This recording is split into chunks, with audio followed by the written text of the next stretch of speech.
So we're back again, hopefully, everybody.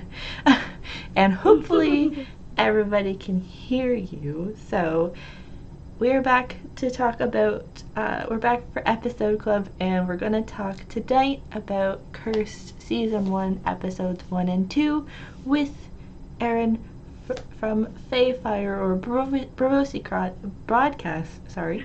Erin, how are you doing today? I'm doing great, Mackenzie. I'm happy to be here, and hopefully we have gone past our technical difficulties. I hope. But yeah, but no, I'm happy to be here, and I'm excited to talk about these episodes.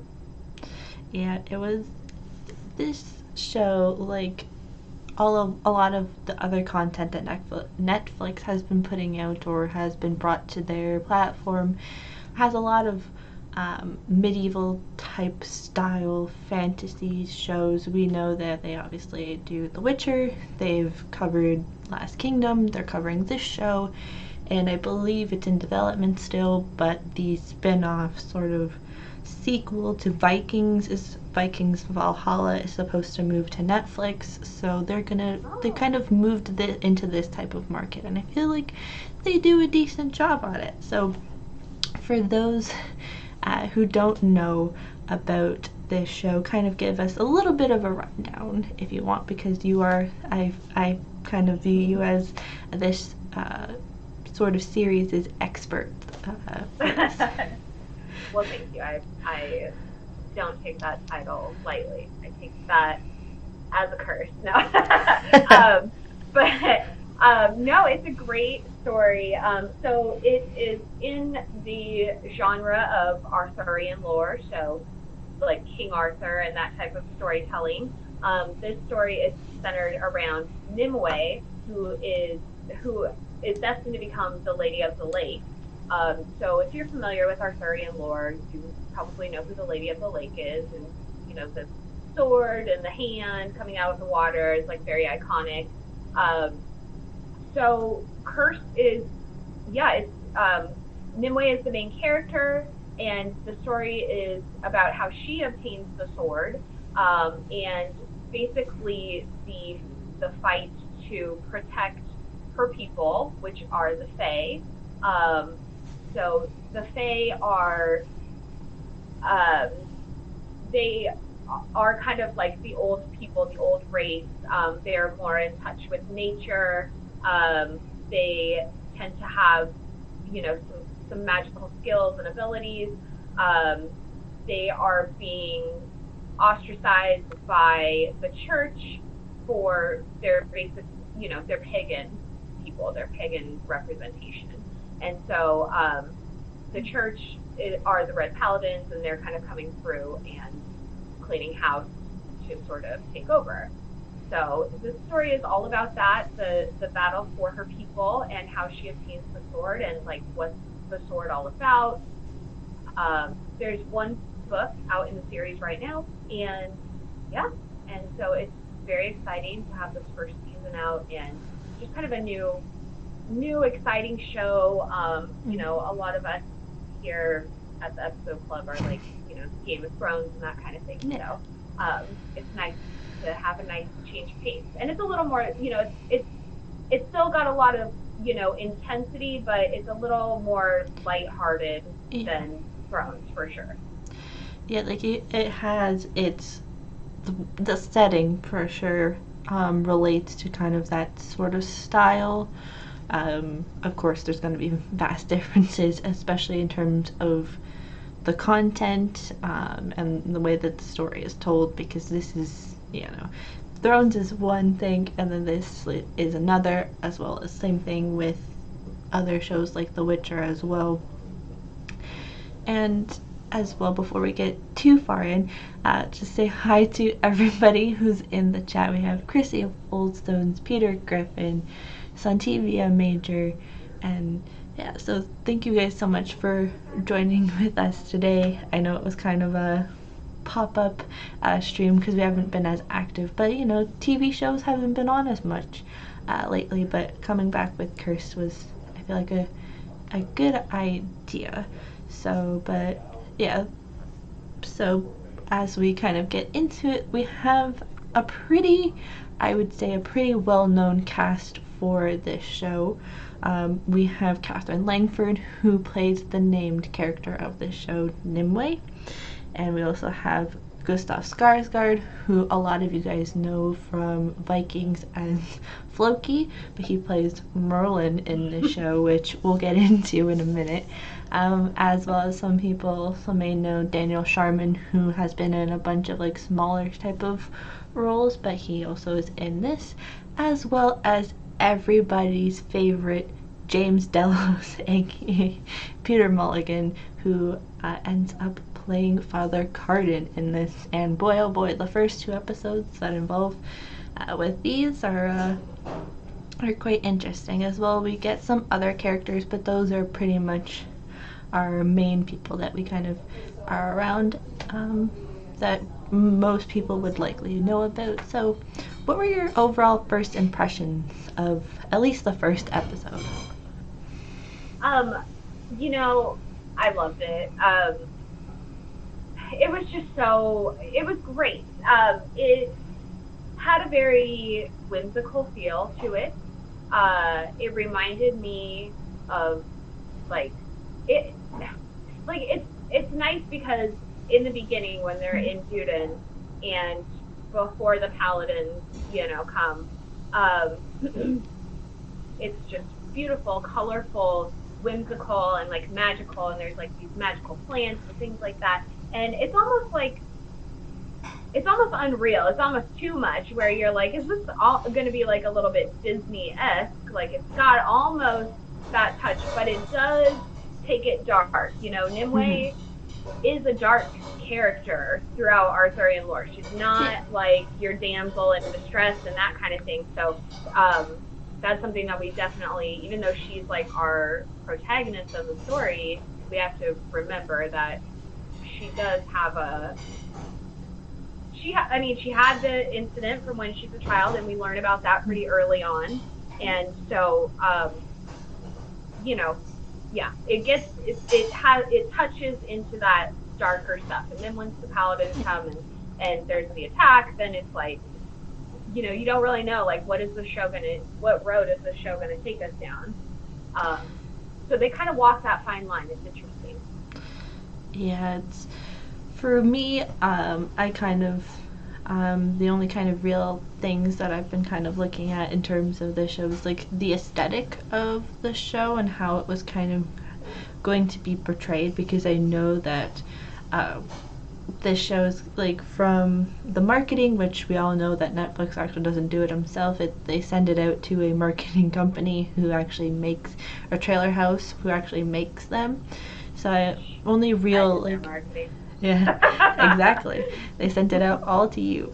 But it's like they also hire, like, the production has to do a lot of the editing for it. So it's like trying to figure out if that was just all of the show was just going to show that, like, ahead, and then just, like, kind of follow suit with, like, a similar style, but not as, like, the design perspective. And I really enjoyed, like, how they did the transitions. It wasn't, like, crazy or too jarring. It like fit with the style and the theme of the show, which I kind of really enjoyed. And we get a lot of the backstory in the first, like, we get a lot more about the world overall in the first episode. And what I liked about it was that it didn't just throw you into the deep end. It kind of, through the beginning, it showed you, like, this is what we're going to likely be talking about. Like, it wasn't like a thing of like,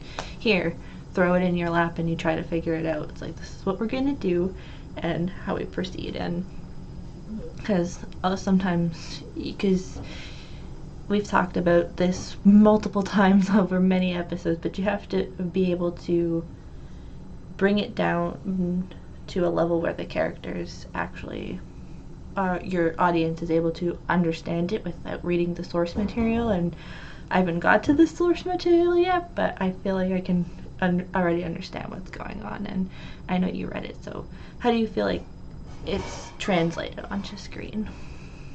I think they did a really good job, especially in that first episode, of really, you get a ton of information, and actually the first episode covers 8 chapters.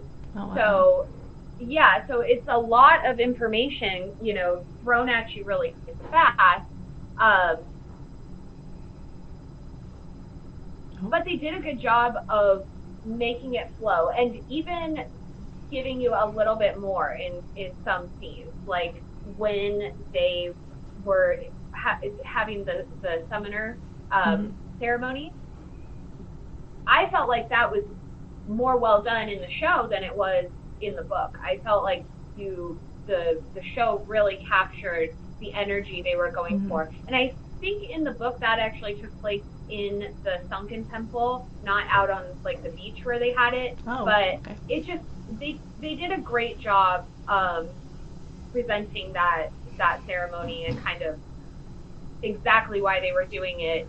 So yeah, I think they did a good job of translating that, especially in the first episode, because so much happens, between her leaving town and the summoner ceremony, and then coming back, and just there's a lot happened in the first episode, but yeah, it worked well. Yeah, I think like how they established this show was well done, especially for a first episode of 10, because you could easily just jump in and then get lost. But I feel like they did it very well, especially how they lead into the rest of the season. But yes, we are met with Nimue and her, I guess, the village that she lives in, and pretty soon after the episode starts, you find out that she obviously has some special powers that she's been dealt, and because she gets like these marks all over her face, and she's able to control the nature, which we come to learn more about in the second episode. And the way that they had done that, and not necessarily explained it, but the way that they were able to emphasize like that she is different than a lot of people was well done, because also she has the importance because of her mother and her mother's title within their village. And basically, I forget the name of the person who dies, but basically they have the ceremony, a funeral pyre pretty much, and she is the next one to be chosen to basically meant to be assuming that role, and she rejects it fervently, and that kind of leads into the drama of the first episode of her trying to discover who she is, more about herself, even though of course she knows who she is, but it's more or less this more secret about her that she has to effectively discover on her own. What did you kind of like think about that whole beginning part of the episode? It was very well done, especially the scene with like the deer, and then the boys come along and they kind of start talking some crap to her. They get a little more intense in the show than they did in the book with that, like with how his bow breaks and stuff. I mean, that does happen, but I think she kind of like turns him into a snake, and she's very like, they very much emphasize the thing with the vines in the show for sure. I think that, and then with her mother, her relationship with her mother, and just kind of the angst that she has internally with just trying to live her day-to-day life, with people constantly picking on her. She's like the black sheep of the village, and no one really lets her forget about that. And then even at the summoner ceremony, immediately, as soon as the hidden starts swirling around her, the rest of the people start, murmuring and talking, no, this is, corrupt, this is wrong, she's like manipulating this kind of thing. And that all stayed very true to the book. And, I don't want it. Yeah. I know you caught that. Yeah. But the reluctant hero, it's part of, the progression of a story, the 12 arcs of the hero, so there you go. The hero's journey, yep. Yeah. Nimue is definitely, very much on the hero's journey. So, but, her arc might go, I mean, I don't know. I guess anyways, we don't have to get into like the end of the story that hasn't been written yet. But exactly. but yeah. Anyways, so the beginning, chapter 1, episode 1, no, it was great. I think they did a good job of kind of emphasizing that she is sort of that. It's interesting because they're like a maligned people. The Fae are maligned people, but even amongst them, they're even like pushing Nimue out, so she's like, who am I, kind of thing. So it's good. It sets up well. Yeah, and it gives you like enough information to kind of like leave you intrigued almost for the next episode, because they're obviously we're going to explain her powers and where they come from in the first episode, but basically she decides, no, I'm done. I want to leave. Let me just pack my bags and go. And her friend ends up tagging along, like, gotta have the friend show up. And they go to the harbor, and they're like, where's the ship? And they're like, the ship left yesterday and it's not returning for 6 months.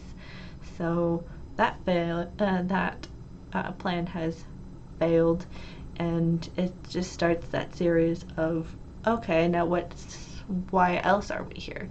And then we end up finding the other kind of most important character in this series, which happens to be Arthur, and he's just being pretty much a minstrel with his buddies, just singing and like over by the ships, and it's one of those things where it's like, huh? But then you realize like quickly that there's gonna be something that's gonna happen between the two of them, and it's quite funny to watch, especially the unfolding dynamic that happens. Yeah, I mean, you don't expect Arthur to be who he is, you don't expect him to be standing in the middle of a town square singing and looking like a ruffian.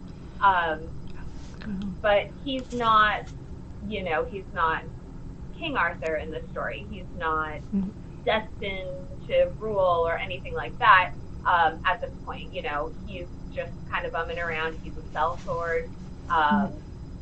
He hangs out with like a gang, and they, are thieves, and like, he gets in fights and hangs out at the bar, and he's just kind of like definitely not the kind of guy that Nimue, like a 17-year-old girl, should be hanging around. And Pim, her friend, Pim is such a good friend.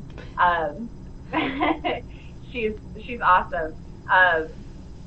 But she, she's like, look, we need to leave and not like hang out with this thug. And so, but Nimue, she likes to push boundaries. That's one thing about her. She's always because like, I mean, they don't talk. They actually, one thing they don't mention in the show is like Nimue. She is a troublemaker in town in Duden. She burned down somebody's barn. She did something else crazy too. Like, she's done a couple of like pretty crazy things. Like, she broke a fence, and she's always kind of causing big issues. And that's another reason. Like, I mean, she's rebellious just because she's already shunned. So like, what does she have to lose, right? Even though her mom is always like, you need to act right and do this, that, and the other. Nimue likes to push boundaries and act out and do what she wants to do and just see how far it'll take her. So when she meets Arthur, that's another thing they don't emphasize as much as they did in the book, is she gets a feeling from the hidden when she meets Arthur. She's like tapping into him, and it's a really intense moment, like when he's singing that song, and they kind of made it a little more like sweetie, like, hey, lovey-dovey kind of thing. Yeah. And I'm sure Arthur, was totally like that in his mind, but Nimue was actually having like a moment with the hidden, and she knew there was something very interesting and specific about this boy that she needed to learn more about. That, why were the hidden like talking to her about this boy? So he invites them in, and again, she tries to push boundaries when they're like playing dice with Arthur's like ruffian crew. So, and that's another, that was another cool scene that they did a good job of staying true to that in the book. That she bests him at dice and all of that, and then they have to kind of like run out of there, and they run into the paladins, and it's just like, oh crap, that's like the setup for, the Nimue's infamous line of all of this is her fault, Exactly. Yeah, like the fact that you brought that up and how they show a faithful adaptation to the source material is a good thing. Like, of course, you can have artistic expression or whatever you want to call it, but if it's staying close to the plot points, I mean, like, that's good, because it's like, it's not a thing of like, oh, I just want to throw this way or that way, because a show like this could easily just walk around to a different direction, but the fact that it's staying close to its source material is quite good about it. The Red Paladins, which is a pretty big part of the second half of the episode, where we kind of meet Father Cardin, and because the only other really role that I've seen Peter Mulligan in is James Delos from Westworld, it was more of like a thing of like, because he uses the same accent in both roles, so I was like, wait a second, this is quite interesting. That's funny that you say that, because I have only seen him in Ozarks. I haven't watched I haven't watched Westworld, but which actually now I'm more tempted, just because I didn't even realize that Christoph Skarsgård's in there, but I like him, so but that's funny that you say that, because in Ozarks he has like a southern accent, and so for me to hear his like northern English or kind of Scottish accent on Westworld, Peter Mulligan, his like accent is kind of like a Scottish accent, kind of like a little bit, so it's like pretty, I would assume it's very close to his like natural speaking voice, so it's quite funny to see him like that. And when you get to kind of into Westworld a bit more, you'll be like, wait a second, that's even more of like a characteristic that matches them. And nice. Well, and they talk about it, I can't remember who says it. Oh, it's Gawain, he says it later, a few episodes down. He says he's got that like that sweet like purring voice, and that's very true. He's got just like a rich voice, and his manner of speaking, like he's got a very nice flow, but it's villainous, it's like it could be used to convince malleable individuals into doing terrible things, like he does. Exactly. And we kind of see that pretty much the Red Paladins, or like Peter Griffin said, is like kind of like, if you want to equate it, the High Sparrows of this world, and they pretty much want to get rid of the Fae. Like, they despise them to high heaven, and they try to find anybody who's kind of related or attached or affiliated with this group of people, and it's becomes pretty violent at the end of the episode. Like, once we have kind of the scene with Arthur and Nimue, and then the next morning they get up and her and Pym just ride off back into town, and they see a horse set on fire just running into the forest, and then they realize that their village has been attacked by the Red Paladin, and you know that there's something bad has happened and is going to happen, but this is ultimately going to spiral into the coming episodes. That scene with the horse really, actually, that didn't happen. That in the books, it was just an ox with like a broken plow that he was just dragging behind him, and they were like, huh, that's weird, because like he didn't have a person with him or anything like that, so they just thought it was weird, and then they kept riding home. But when that horse came busting out on fire, I was like, oh man, like I freaked out a little bit, because I was not expecting it to get that intense. So yeah, they did a like creepy job on that part. I liked it. Yeah, and as of many violent, I guess, when religion just comes and becomes violent, we see a lot of people end up being killed or put on crosses and the like. And we have a scene with Nimue and Squirrel, and who's the young boy, and pretty much she tells him to just run like a fox and just go hide in the ironwood forest, and that she will find him, because she knows that he likely not is staying there, and the way that he does is most likely going to get him killed. And for me, this kind of gave back flashbacks to the last couple episodes of, or the last season rather, of Vikings, with like a little boy carrying a sword. If you know what I'm talking about, then you'll know. I do know what you're talking about. So yeah, that gave me those kind of flashbacks, and I was like, no, not Squirrel. Exactly.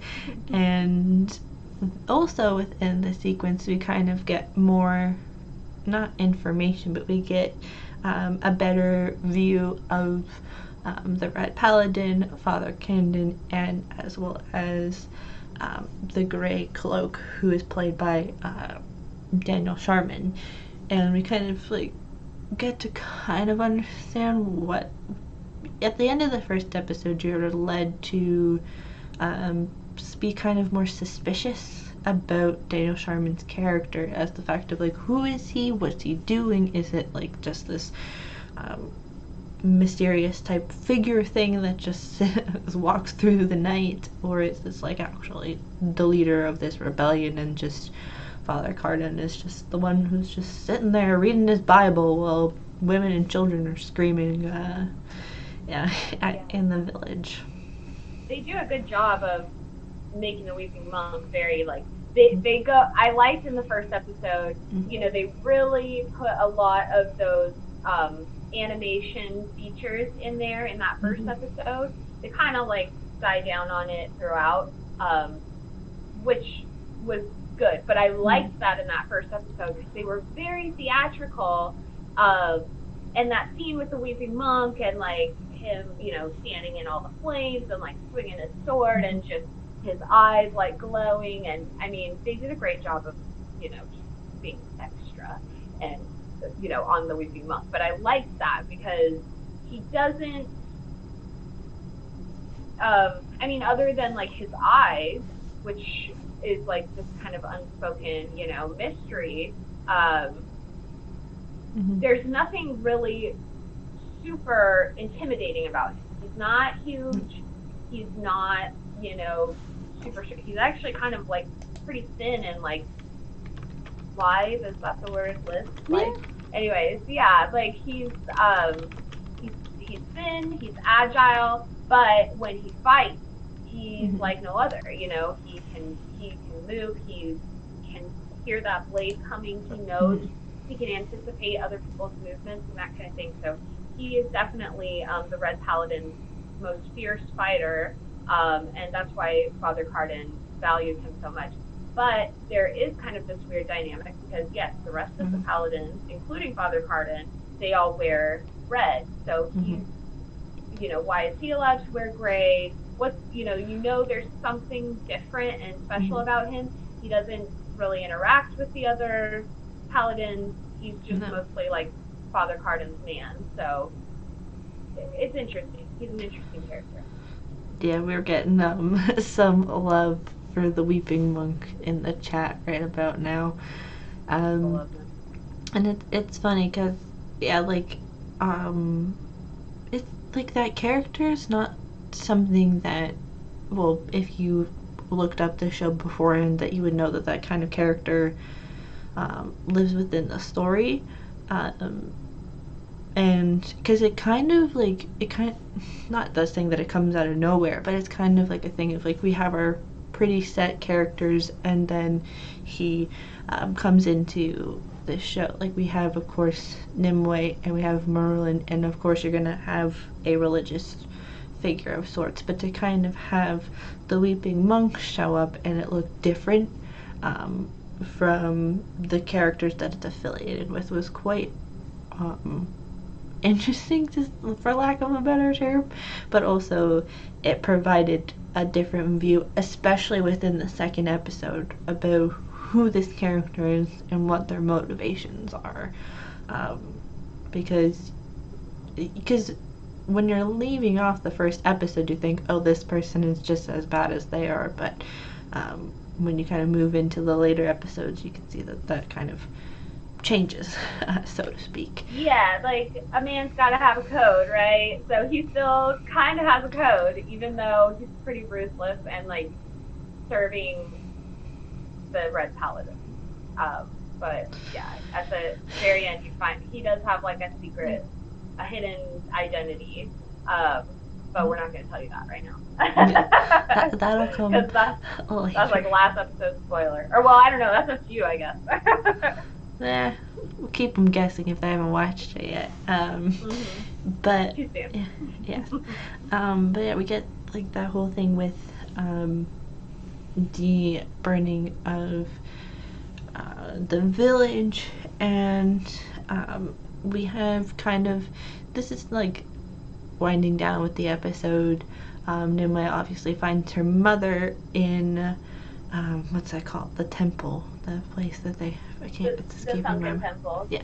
Yeah. And pretty much, you kind of, like, coming into this scene, you kind of figure that something bad, most likely to her mother, is going to happen. And pretty much, she's like, here's this sword, bring it to Merlin, and have a good life. Pretty much is how this scene kind of plays out, as a Red Paladin just comes and basically kills her mother right in front of her. And it's a relatively shocking scene because it's like you have to learn all of this, and it's like throwing all of this information, and then the person who has all of the information just gets killed. Like some other fictional TV parents that we know on this show that have vital information but never get to say the vital information. And pretty much she goes off and running with this sword, which, now that I think about it, it's like, it's probably kind of very hard for her, especially because she's a woman, and carrying this sword is out of, not left field, but it's abnormal for her to be carrying it, especially running through the woods, which is kind of how we... And it's a huge sword, and she's not, it's not strapped to her or anything. She doesn't have any time to grab, like, a belt or anything like that. She's just got to, like, hold it and run and, like, dodge trees and, like, hope for the best, and then all of a sudden you're getting chased by wolves, which they didn't actually talk about this much or show this on the show, but the Red Paladins actually do use wolves to, in their, like, attacks and that kind of thing. So that's like their wolves. Sounds cool, huh? They're like really cool guys. Using wolves, like, yeah, like having that whole sequence kind of round out the episode, which is what we used for the thumbnail today. It's quite empowering because it's like, use your strength. You have to fight for which you like. We have to just fight. That's like the thing for every day. And she is a fighter, and we come to know more about her backstory in the second episode. But of course, CGI animals were hurt in this. No real animals, just the CGI ones. And they kind of used like how they do the dire wolves almost in this, and it was quite interesting. And we get to see the importance of the sword. It lights up and it has its script on it, and it was, for me, a great way to round out this episode, because it's like showing her rounding out her strength in the first episode. Like, this is the hero about to embark on the biggest journey of their life, and let's go see what happens with that one. What did you think kind of about the end and how it kind of wraps up? Because you did say that this one episode covers 8 chapters in the novel. It, I kind of had a feeling that was going to be the point they would leave the first episode off at. It is, again, it's so much to cover, but it was like, that was the right point to end the episode, because it's, if you're not, like, into a small girl with a sword fighting off wolves in the rain with, like, lightning and things, then whatever. Like, move on with your life. You're obviously, we don't need you in this conversation. But no, I loved it. Like, that scene was awesome for me. I love Arya Stark, so, like, I'm all about little fierce wolf girls. Like, kicking ass and taking names, and it was a great scene. They even did that little nod to the Sword in the Stone when she, like, kind of gets the sword stuck for a second, so that was really cute, and it was just a very exciting scene. They did a good job of bringing it to the screen, and even though, the wolves weren't, like, amazing, but they did a good job with, having, like, I don't know, what was it, like 5 or 8 wolves, surrounding her, and her having to fight them off. Something like that, yeah. Just to give emphasis of, like, she's actually fighting for her life here. And yeah, it was, like, quite, the way that they did the wolves as well, like, trying to, like, attack her and not just, like, be like, whatever, was quite well done. Like, they look pretty realistic, obviously that they weren't real animals. I guess they couldn't use real animals. No animals were harmed in the making of this show. Exactly. It was cute though, because she's so small, and you can tell she had no idea what she was doing. She doesn't know how to fight with a sword. Plus, that sword's gigantic, and she's really small and young. And so it was like cute how she. I mean, cute isn't, but cute because she's just a small girl. And I love her. That's my little Nimue. But she's, like, swinging the sword around all uncoordinated, and she's basically just swinging it from, like, one spot to the next, like, just, like, landing it on the ground, because she's just uncoordinated. She doesn't know what she's doing, and she doesn't have all that strength in her body at all. So it was great how they kind of, even those small little nuances that she, as the story progresses, she gets, she builds up strength, she builds skill and ability, and she gets more coordinated with it, so it's kind of cool. I like that. But yeah, it was a great way to end the episode. It's very exciting, and it's definitely a perfect way to, keep someone watching to the next episode. Yeah, because you kind of want to see where that's going. And of course, we didn't really forget. I just kind of put this as like a secondary storyline, because in the first episode, the Merlin storyline is kind of secondary, or like a supplementary storyline.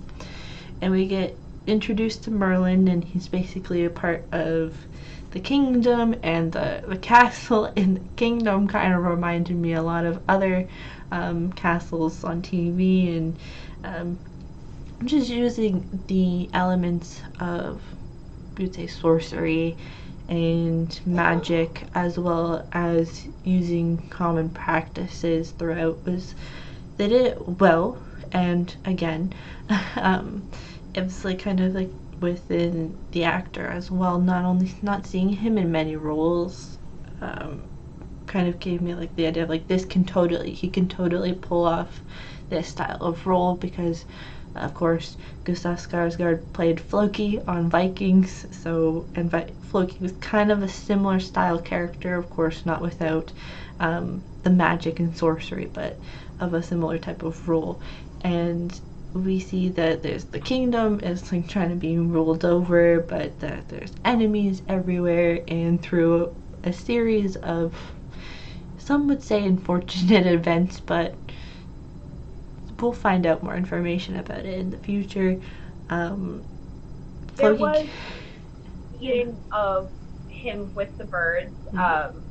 I do like how they give us like magic in this story, because it makes sense.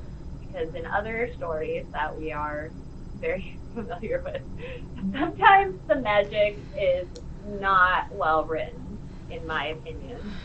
The magic system can be flawed in the story. Yeah.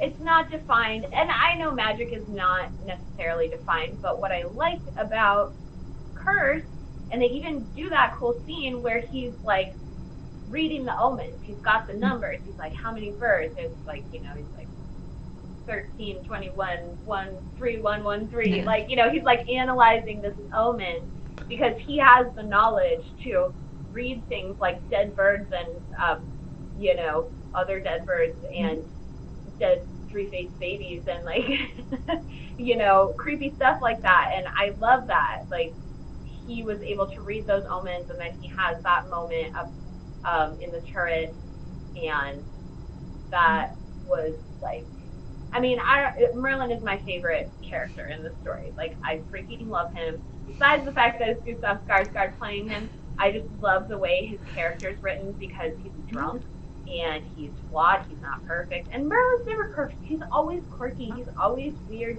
He's always doing his own thing. You can't necessarily trust him all the time. I mean, you can't not trust him because the Fae don't trust him. So, the Fae in the story don't trust him. And he serves a man-blood king, and that's what we know about him at this point, when the story starts. Yeah. He's drunk, he serves, King Uther, and King Uther is kind of like a spoiled brat, but he's, the thing about him is Merlin's been serving him basically since he was a small child, and Merlin's just been like an alcoholic the whole time, and like, so he's not really been a very good, mage for Uther. He hasn't done well at advising him. So it's not necessarily Uther's fault that he's a crappy king, And, well, I don't know how you felt, Mackenzie, but I was super excited to see Sebastian Armesto playing Uther, because we love him from another show that we've covered on here called Harlots, and he just is like, I just love him. He is delicious. He is a great actor. He does a great job.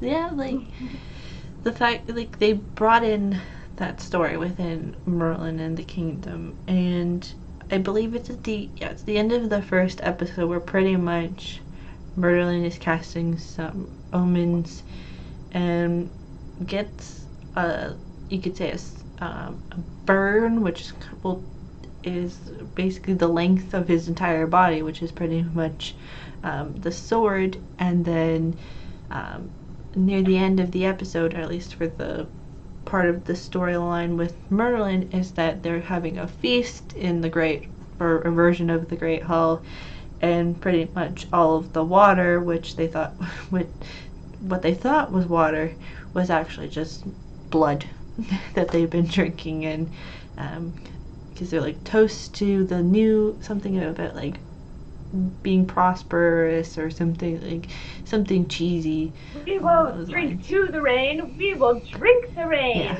Yeah. That was great. They did a good job on that scene. That was like word for word, like exactly what happened, and it was good. Like the dumping of the bucket of blood, like it's just so theatrical. Like Uther is so theatrical, and I like his character in the story because Uther is normally King Arthur's father, and in most Arthurian lore. So like this is just like a different side of him. You get various like versions of him throughout, you know, different lore, but he's different in this one for sure. He's like, you know, just this weird bratty kid, and I like it. Yeah, like it's like a thing of like, because they have separated that, which is those, at least those two characters, like the fact that Arthur has been separated from that storyline and how it's like sort of different makes it like something else to kind of look for. Like if you know the story of, I guess you could say, of old, showing this up is one of those things where it's like, oh, that's like interesting, because you're like, wait a second, but it's enjoyable with that. And yet, like when they're like drinking the blood, I was like, oh, like as like a person who's not super good with horror, I just found that was actually quite hilarious. I was like, you didn't know this? As a person who doesn't want to watch people like drinking blood, what are you talking about? It's like you're drinking blood. I was like, what? But I was like, you would check that? Like, wouldn't some like have the peasant like check the water, like just be like dip their finger in and be like, oh, this is blood, unless they thought, ha ha ha, let's have the king and the royalty, the lords and ladies, drink some blood. And that's a big point of contention later on, like, you let us drink blood, and it's like, I didn't know. Like, of course. He's like, I'm just out there like doing a bunch of magic. It's just how the blood got in your goblets is not my problem. Like, you should have been drinking wine. Exactly. It's like, and it's like, maybe I don't know about that. Like, I don't know. Yeah, it's one of those moments where you're just like, huh? But then it's kind of funny how it's just like, well, I don't know. Maybe you wanted to drink. It's like the blood people, so there you go. Merlin. Yeah. Yeah. Like it's those whole like, because within those short scenes that we get to understand who the character is and kind of what's moving forward, how they're going to basically be getting into that whole like the rest of the season. And in the second episode, you pretty much we follow suit with that as well, where we get to learn more about who he is as a character, as well as his belief systems as well. But in the beginning of the second episode, we get a flashback to, I guess you could say, I believe she's 5. Yes, we find out later that she's 5 years of Nimue when she's 5, and pretty much she wakes up in the morning and wanders off. And boy gosh, if I was a parent during those times, I would be like, no one's allowed to leave the house until I'm away, kind of thing. Let me tell you, like, I literally wake up the way Lenore did, like, I'm like 5 times a night anyways, just because I have a daughter, like little Nimue, that would just wander into the woods. I'm just terrified. But no, she gets up. So basically she's woken up because she hears that voice, and the voice is disguised as Tim's voice. So she thinks it's her best friend, and she's like, Nimue, like, you know, gets her to wander into the woods. And she goes into like even an area that's like forbidden to the sky folk. It's a part of the woods that's forbidden. So that, I don't think they didn't really talk about that, or they should have just done a quick mention of that, because the way that the Fae react to her after the fact. But anyways, yeah, she wanders down there.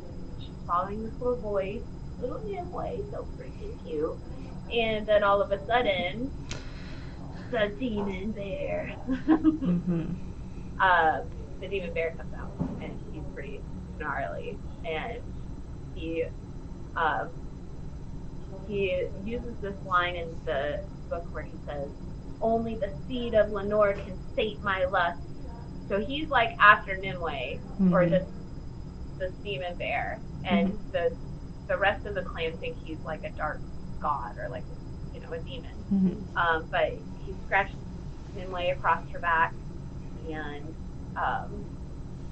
she is able, like, Lenore wakes up when Nimue gets scratched. She's like senses her daughter's scream. She wakes up all like freaked out, and then she realizes Nimue's gone, and she realizes that something's not right. They have some sort of like psychic connection or something like that, and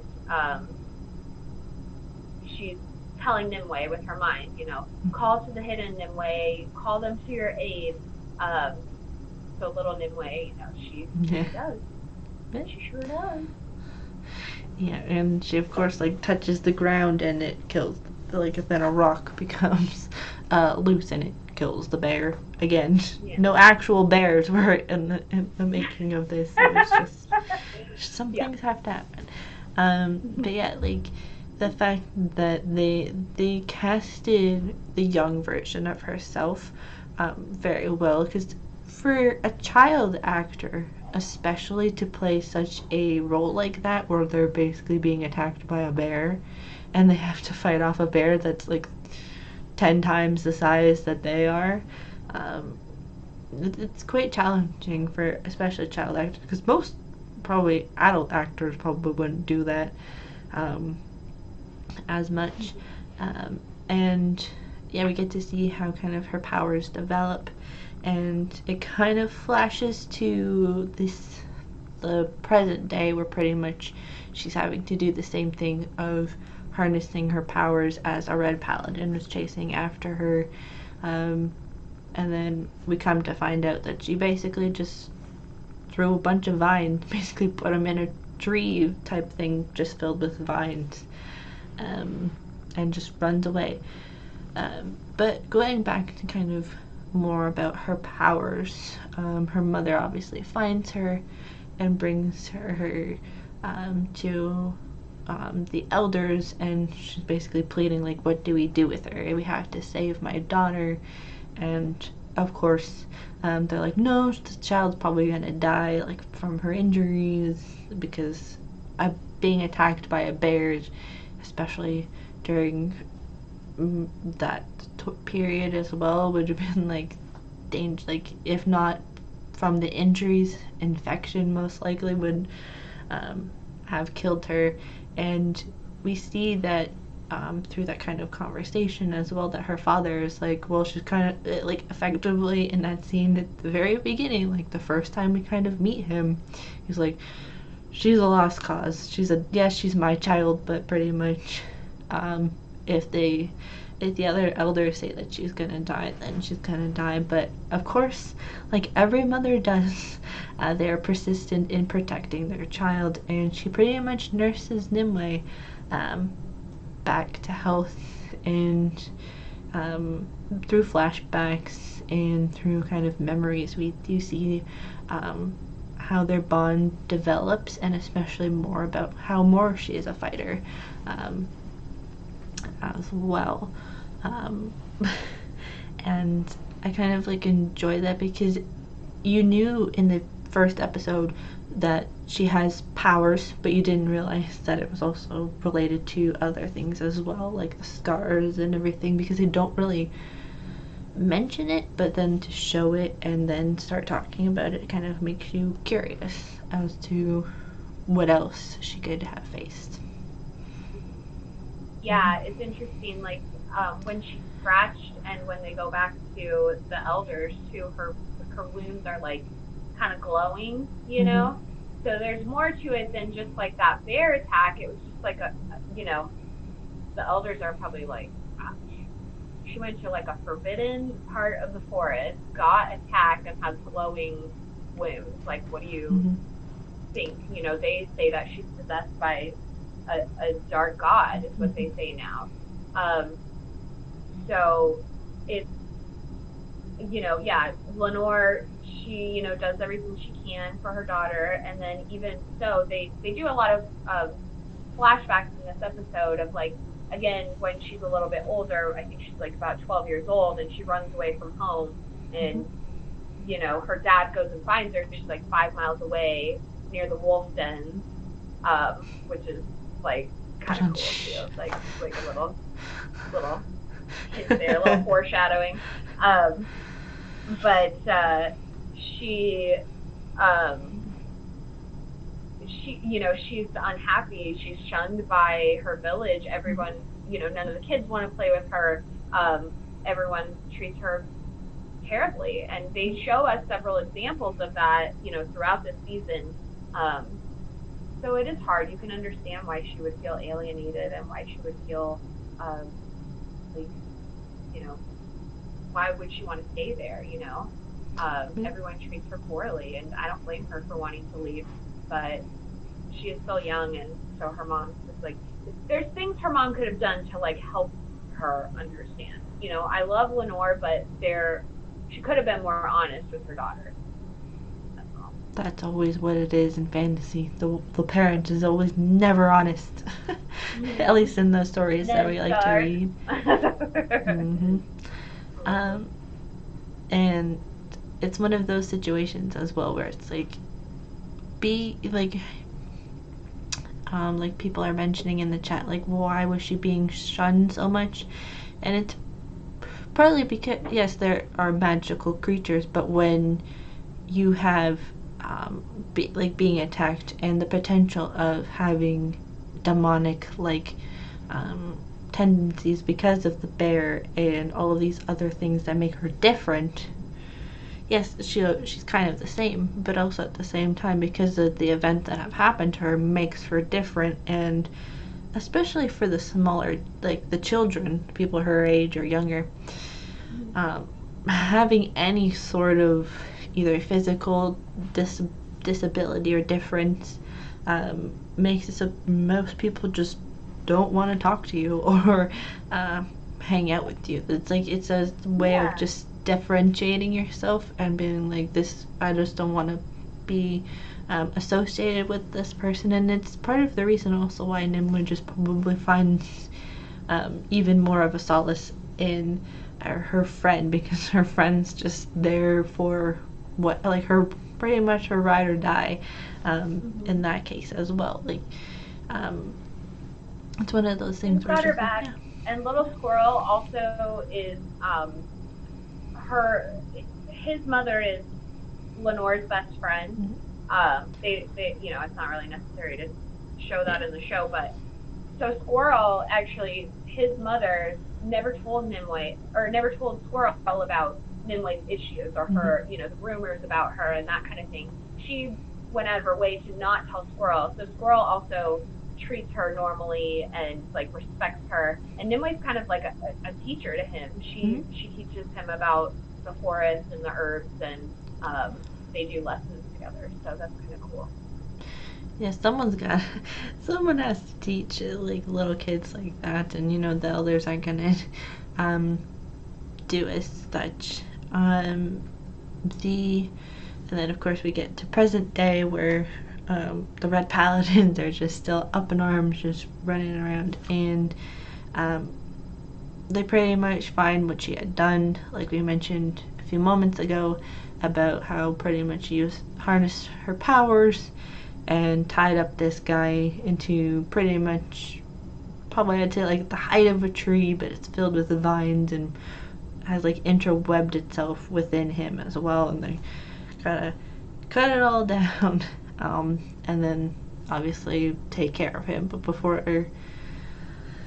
they gotta do that, we got more story to go through, and let me just pull up my notes, and pretty much we have more information about Arthur and kind of where his storyline kind of comes from, and where it comes from necessarily, but more storyline about him and how pretty much he's just with his friends, and that pretty much, you know, you gotta have the bad people, like they're like not bad, but they're like just like hang-ons. Yeah, they're ruffians. They're not good people. He says in the first episode, like, they rob people on the road between Buden and Hawksbridge. So, like, they're like a gang, and they hang around at the bar and, like, cheat at dice and, like, try and, like, seduce girls, and, like, they're just not good people. Yeah, no, it's like you gotta just, you gotta have those types of characters, and of course, Arthur has to rise above, and we'll obviously find out more information about his character and where he comes from in episode 3. But he ends up basically, after Nimue comes across him, they pretty much like this conversation about, like, the sword, and just, like, pulls the sword off and pretty much almost takes out one of the older guys in this. And it's funny because it's like, what are you doing? Yeah. So and that's also symbolic in Arthurian lore, when she cuts off Boar's hand. Like, the boar is kind of a symbolic catalyst in Arthurian lore for, like, basically just putting the story in motion. So when there's, like, a boar killed, or something happens, in this story they use someone named Boars. When his hand gets cut off, that's, like, really when things pop off.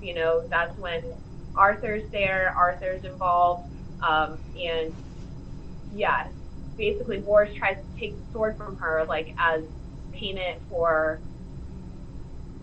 like, even though she won at dice, like, he's using weighted dice, and Nimue could tell when she, like, picks them up.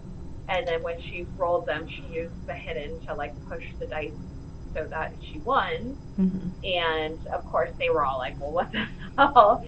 But like, she's just like, tra-la-la, like, and so apparently Boars, like, I mean, she did use the hidden power on him, and then they, like, take off, kind of make a scene and take off. But apparently for that, Boars feels entitled to taking her sword, which doesn't really make sense. But he starts making a scene.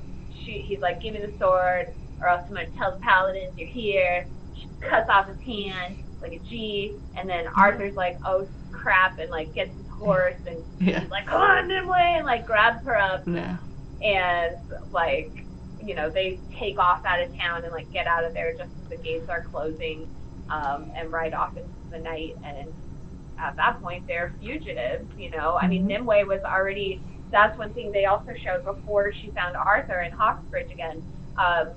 They were starting to put up posters and, announce it in the town square, hear ye, look out for, anybody that's, that's harboring the wolf blood witch, will be, will hang, basically. So Nimue knows that's her. She's the wolf blood witch now. And they get out of there, and now he's in with her, and he's not happy about it. When they finally stop, he's like, what the hell, dude? Now I'm gonna, he's like, I was hanging out with my bros, and now all of a sudden I'm gonna freaking hang for you. So he's not too happy about it, which I don't really blame him, but, he's also Arthur. He's not one to not help a damsel in distress. That's definitely like fine by him. Yeah, like, one of the first things he says to them in, like, the first episode is, like, I have wine and good company, or it's the other way around, and he's like, or at least he good says, company. I got fire, I got that fire. Arthur's a stoner. All right. It's like, anyways. no, that wine and good company, or at least good company at least, or something like that. Like, he's trying, and I mean, like, why not? And of course, like, they obviously run away, like you said, and they set up camp for the night, and pretty much it's like, well, these are the options we got, and you're gonna get me in trouble, but hey, it's the show. We're the main characters in the show. We have to stick together. Yep. And pretty much, they like obviously have like a conversation about the sword, and he's like, "This is like the coolest sword I've ever seen," and he starts like practicing with it and showing that the gender differences between the two, like he's able to easily more carry it better. That it's just like, because obviously he was most likely trained it in some form of capacity to be able to handle a sword rather well. Nimue, a young girl, was most likely not trained little at all in any form of self-defense, especially with a sword that large. And yeah, that talk about the sword, which eventually is going to be a bigger contention, especially leading into the next episode after they decide, he's like, I know where we're going. And if you watch episode 3, then you know where they're going, but pretty much he just takes the sword and just like rides off into the sunset the next morning, and it's like, where is he going? Which is the big cliffhanger for the episode. So he basically drops Nimue off at a convent, and he's like, she's so exhausted because literally, she's using her magical abilities, using her power and her connection with the hidden. She doesn't have control over it at this point. She doesn't know how to harness it. She doesn't know how to use that power. It uses her. It works through her, and then it just kind of explodes out. She doesn't know how to focus her abilities. And when between the attack in Duden, the 10-mile walk back and forth between Hawksbridge and Duden, which they made that go really fast. Getting her tooth pulled out by the dentist. Oh, I forgot about that. Another, force of power from the hidden when she cuts off Boar's hand. Then them escaping, and riding through the night, and like just the whole thing. I'm sure she's fully exhausted. Like, and so when she sleeps, and they do talk about that in the book too, she like keeps falling asleep, and Arthur's like, you keep falling asleep, and she's like, no, I don't. Like, she's so stubborn, she's like, no, I don't. I'm fine. I don't fall asleep. But she's fully exhausted, and so when they basically when it's night and Arthur makes that choice, because they can't stay in that first little spot that they stopped. That's what he said. He's like, this might not be the first spot that Boris checked, but it'll definitely be the second. So they can't stay there. He says, I know a place. Arthur be like, I know a place. And and he takes her to the convent, and she's just kind of like too tired to even realize like what's happening, carrying her. Yeah. She's just so exhausted, and he leaves her with Sister Igraine. And Sister Igraine is someone's sister. Arthur's, I guess, So, yeah, and that's kind of where that ends up. She's like, who is this? What are you doing? Like, what? You're leaving some random girl? Is she pregnant? Like, what's going on? And, so they just kind of, he leaves her in, like, the storage room with some apples and stuff, and takes the sword and takes off and to go find his honor. Of course, because, you gotta have that show. Gotta have that honor. And we also, in this, we have a lot of the Red Paladin storyline that kind of is interspersed with that, and Squirrel more or less plays the bigger part of that. Kind of becomes part of that storyline, at least for this episode, because when Nimue is running through the forest before she ends up with the Red Paladin who's been chasing after her, or who ends up chasing after her because of her running through the woods to find Squirrel. He just ends up staying in that small corner, and then pretty much, like as expected, the Weeping Monk just like shows up and is like, "You little kid, come with me," pretty much, and they kind of go on that sort of adventure, but it's just like him killing a bunch of people and just like, don't tell anybody or you're next, kind of thing.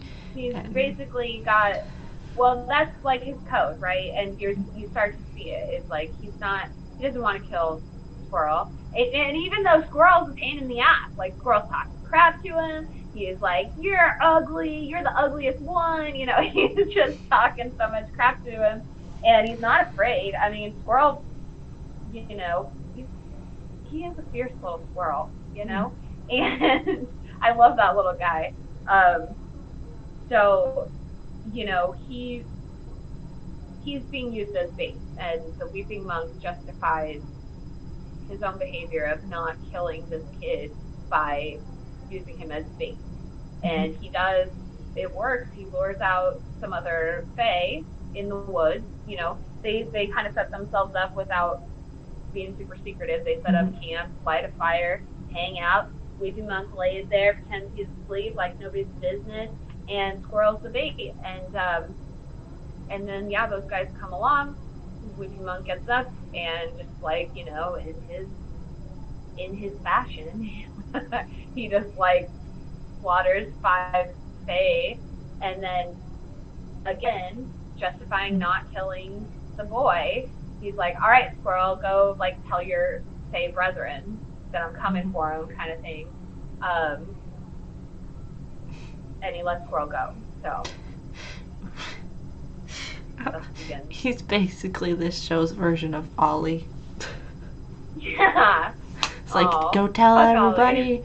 Hey, go tell everybody, and then you'll be fine. It's like, yeah. Oh, totally. It's like, oh, potatoes. It's like, you bet, like, especially because the small child is like running, so it's like, tell them I'm about to show up, pretty much.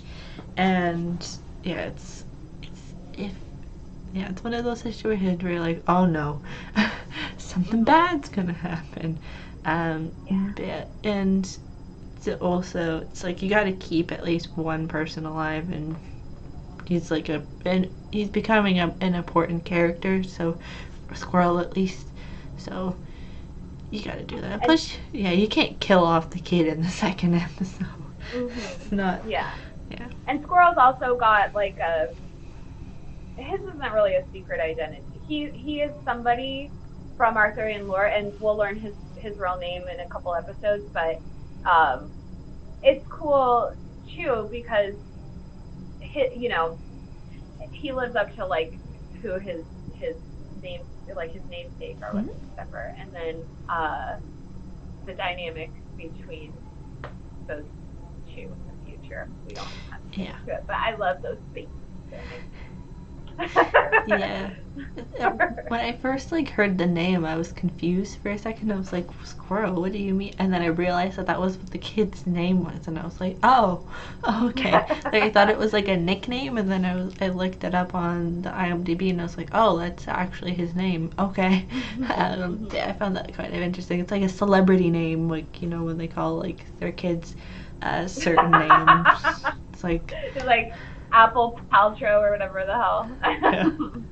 Or like Northwest. Exactly. It's like Squirrel. I was like, okay. Yeah, and we get obviously more of the Weeping Monk, which everybody was talking about earlier, and that's like that character along with Merlin are two characters that we can already tell that we have to like look out for in a good way, because you know that there's something that's involved with that story that's going to change and evolve over the whole season. The last kind of big thing for at least episode 2 is Merlin's storyline, which is not a lot, But it's pretty good. And we get the king knocking on his door, being like, "Get up! What are you doing?" And then they have like that conversation about the bloody water, or the blood that was supposed to be water. It's like, I don't know what you're talking about. And it's like, are you drunk? It's like, I don't know, maybe. But it's like, this is, yeah, it's like, well, again, wine was safer to drink than water. Don't you know? They're telling us something. It's like pretty much like that's what he should have said. It's like you wanted water, but instead you got blood.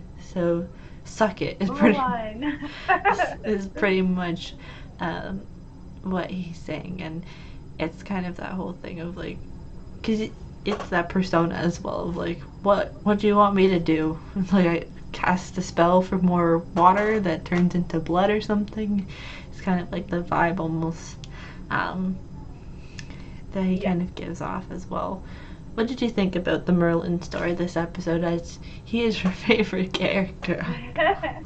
Well, he was a little, it was a little low key on this episode. He does, after that encounter with Uther at his door, because he's sick from getting that burn in his body, I don't know if you've ever like had a bad burn or like a bad wound or anything, but I mean, it makes you just like sick all over, and you gotta take time to like rest and heal. And that thing went from his shoulder all the way down to his knee. So he's burned, he's sick, he's like, of course he's drinking for pain relief, I'm sure, and because he's a raging alcoholic. But so yeah, but when Uther comes around, he knows what time it is, so he packs up and he leaves out the back door. And then Uther comes in and he's like, what the hell, so what's Merlin going off to do? Yeah, he's got plans. Do they go into that? Does he go to the bar? I can't remember if he goes to the bar. He goes back to the bar, and then he kind of is like on that semi-astral plane thing with the widow. Yeah, the widow. Yeah. So he's coming up with a plan. He knows, basically, I mean, obviously he's read the omens. He read those clouds during the blood rain storm, which there were the 3 clouds. And from what he read from that omen, it was the death of a king, a new dawn, and the dawn of a great war or something like that. So he knows what time it is, and then he gets a giant burn in his body in the shape of the sword. He knows that that's the sword. He knows it's been found. He knows it's been uncovered. It's very much like a Gandalf, the ring has been found kind of thing. Like there's a lot of Lord of the Rings vibe in this story, and once they brought it to screen, I always got that from the book, and I've said that in my videos too, that the Sword of Power has a very much a One Ring kind of vibe, and so Merlin is on the Gandalf mission of it has to be destroyed kind of thing. So he goes and he finds the widow, and the widow is a Shadow Lord, and the Shadow Lords are these secretive, powerful lords that serve in all the kingdoms. They have servants from they have servants from kings and queens to the lowliest, the bar wench at the bar, and assassins. They have an assassins guild and all of that. So they don't get too into detail about it, but you pick up little clues throughout the series, and it's the same as the book. You're just kind of picking up clues. You kind of get very subtle hints. But the widow is she's shrouded in all black, and she's a very mysterious character. She knows Merlin. She knows what he's all about. She knows that he's lost his power effectively It's been rumored. Okay, so that's the thing.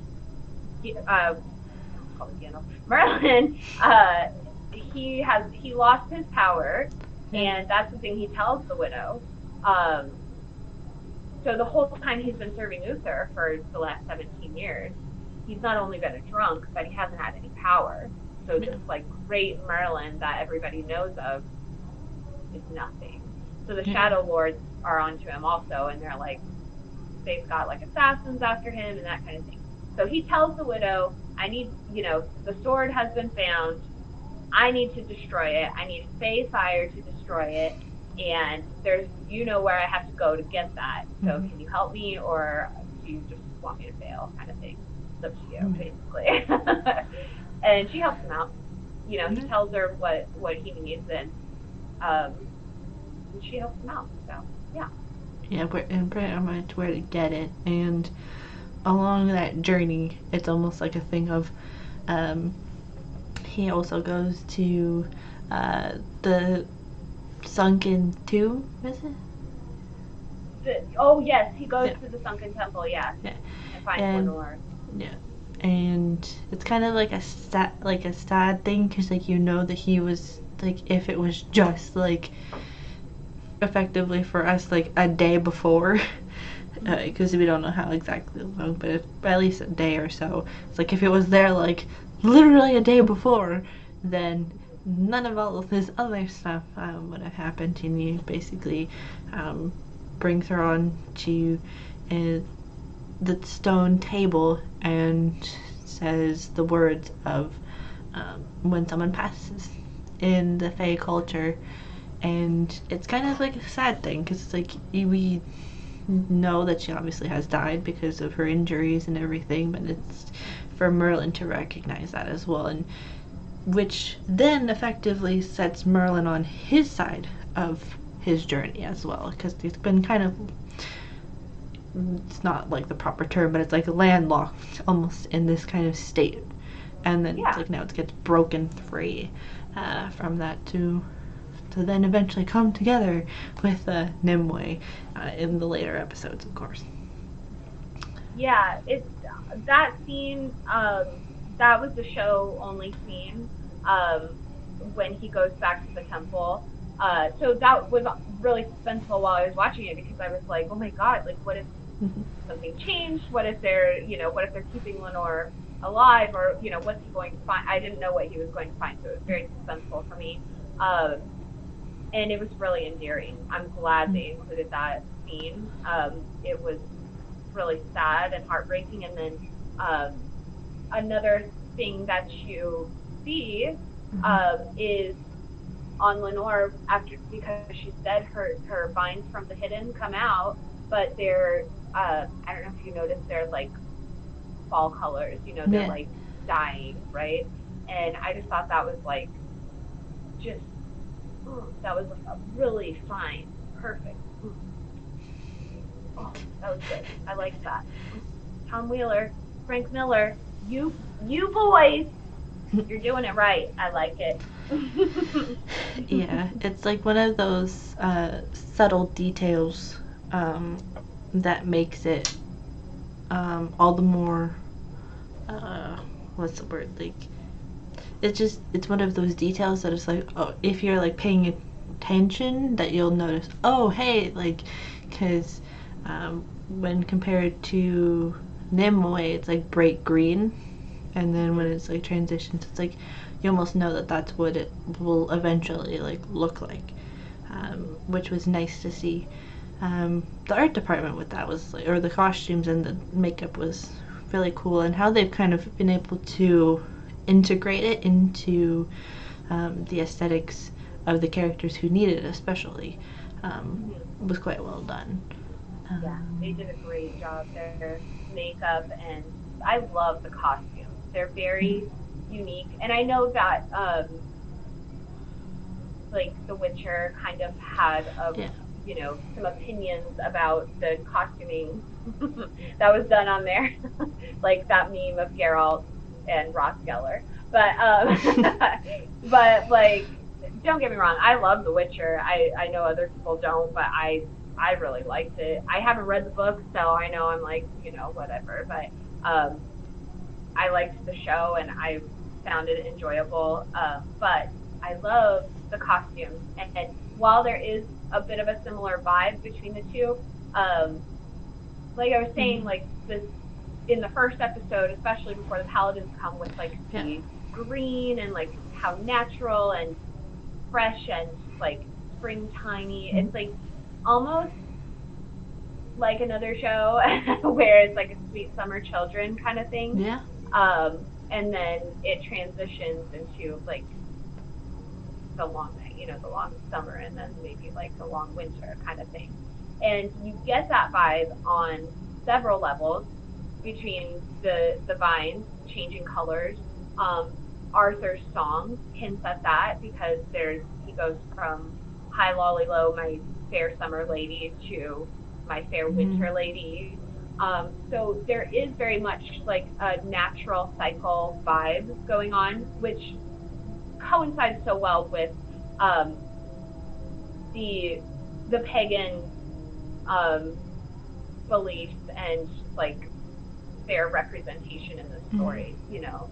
So anyway, yeah, because it highlights like the culture that we're going to jump into and kind of explore more throughout the story. And yeah, like the fact that was like a show only thing was quite like, because it was able to, at least for us, give us kind of a sort of closure on her mother, because her mother was a big part of the first episode in terms of like her, like getting her to the point of being herself and just being more independent by herself, and then to kind of have the show acknowledge the connection of Merlin and her mother makes a lot more sense, because if it wasn't presented in such a way, then we'd be slightly confused, like where's the connection point between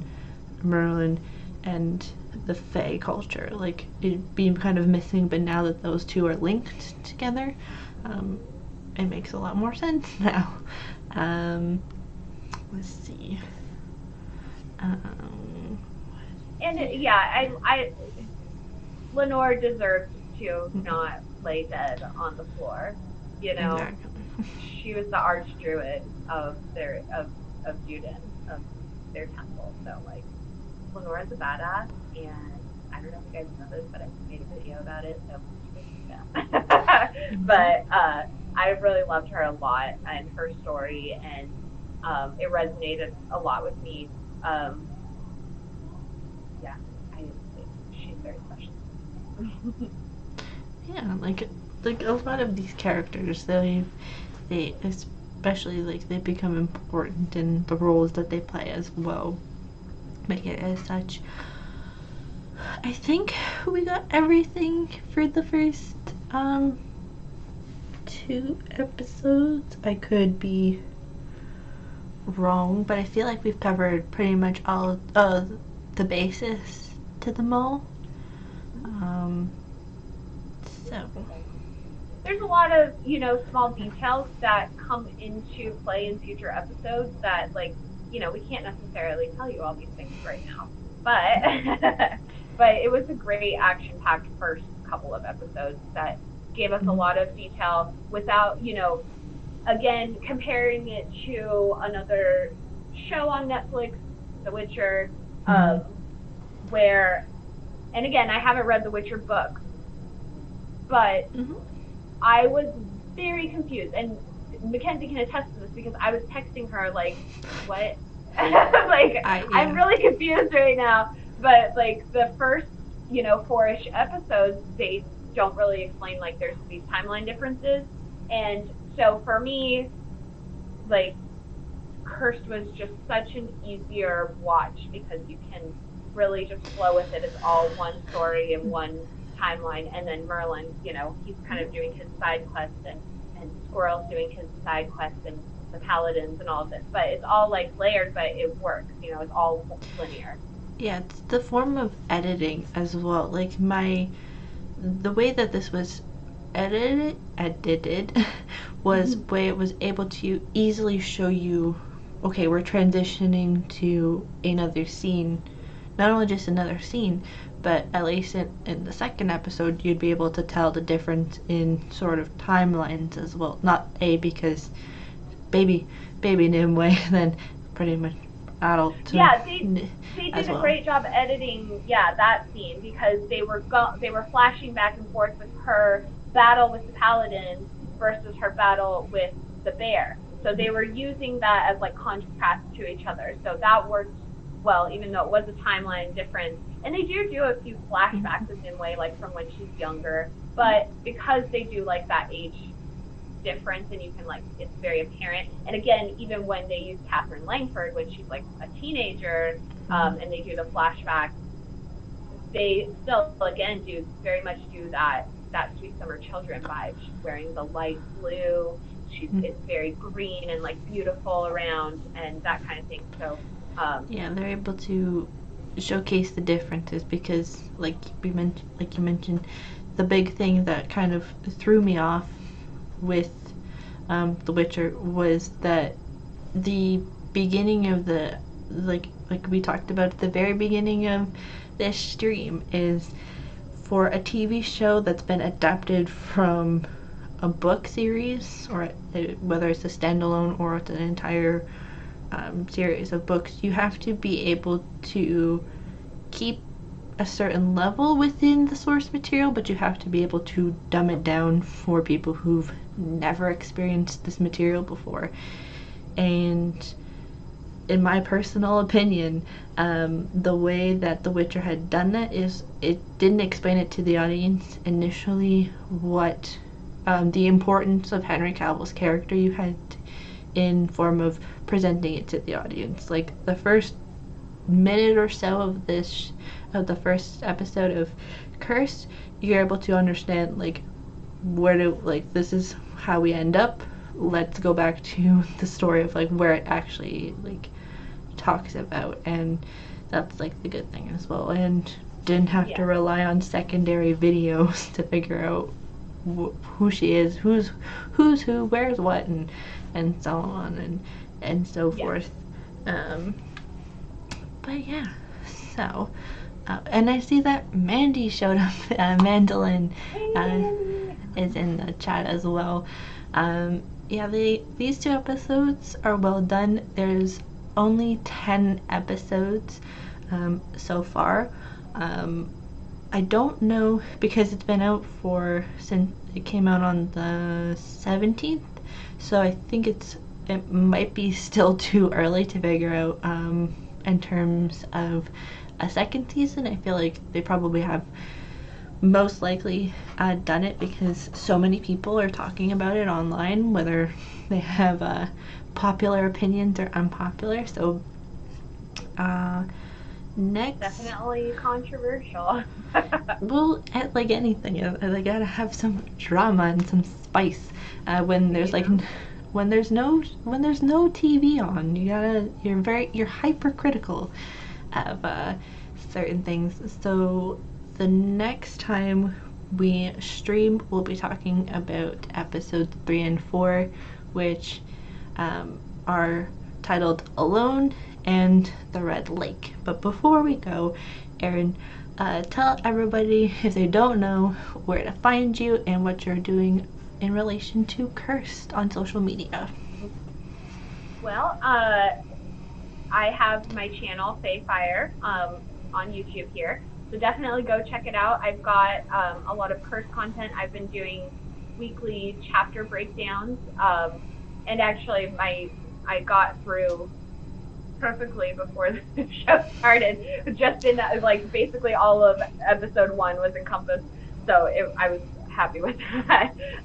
But I've done some other series and some character analysis on the Weeping Monk and on Arthur, on Nimue, and Lenore, and I have Siri on Morgana or Mystery Grain, and that was really fun. I like that one. So definitely go check out my channel. I also have a group on Facebook that's called Everything Cursed, So feel free to come and join over there. And, you know, I'm on all like the socials at Fire. So definitely follow me on that stuff. And I'm working on a video that I should hopefully have out to you guys tomorrow or the next day, but hopefully tomorrow. Yeah, and yes, be sure to join the Facebook group. It's so much fun. Everybody's having conversations about the show, whether it's the actors on this show or where the storylines are going. It's all fun over there. And one more thing I gotta mention, especially because Mandy's here now. Yes. Mandy and I have a special surprise, and we are going to be streaming. I'm going to be doing my first stream on my channel, so fingers crossed. But Mandy and I are we're going to try that out tomorrow. So yeah, and it's going to be about her. So. I will be sure to watch that and be there, of course. Streaming, as you can see, sometimes it has its technical problems if you were here earlier, but next time we have our stream, which should be next week, I won't go away for like a month and not tell anybody, but we should be covering those 2 episodes this week. You all know where to find me.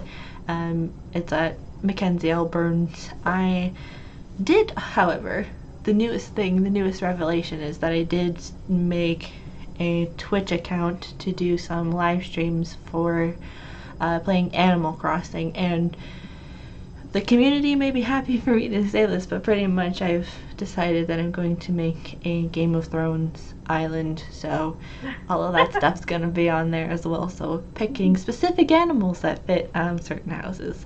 So over there, I tried to do it yesterday, but my internet was having a hissy fit, so I couldn't do it, but I'm going over there as well. Next week, Johnny said he may be joining us for a stream. I'm not sure, was having some technical issues today, but he may be joining us for that. So thank you guys so much for joining us this week to talk about episodes 1 and 2 of Cursed, and we will see you all next week to talk about more, and the chat will like to talk more about the Weeping Monk. So we'll see you guys very, very soon. Bye! Bye, guys!